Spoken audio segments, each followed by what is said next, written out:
enfermée dans le noir et elle ne sait plus qui elle est. Et donc on découvre en même temps qu'elle qui l'a enfermée, pourquoi.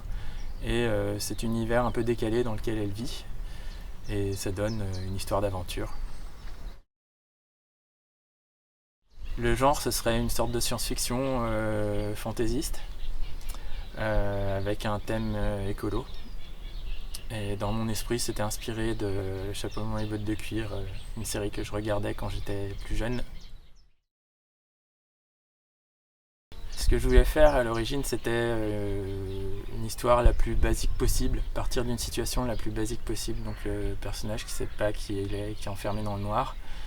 Et donc voilà, j'avais l'impression que c'était simple et basique, mais il fallait construire un univers autour, une situation. Et ça a pris un peu de temps, mais je crois que j'ai réussi. L'élément qui me trouble le plus, en fait, c'est cette histoire d'avoir perdu la mémoire, de se demander qui on est et de comprendre le monde autour de soi. Parce que je me suis rendu compte qu'en relisant cette histoire, que régulièrement, enfin souvent chaque année vers mon anniversaire, je fais un autoportrait en me disant mais qui est ce type et du coup, oui, ça me trouble beaucoup de retrouver ça dans cette histoire que j'ai commencée il y a très longtemps.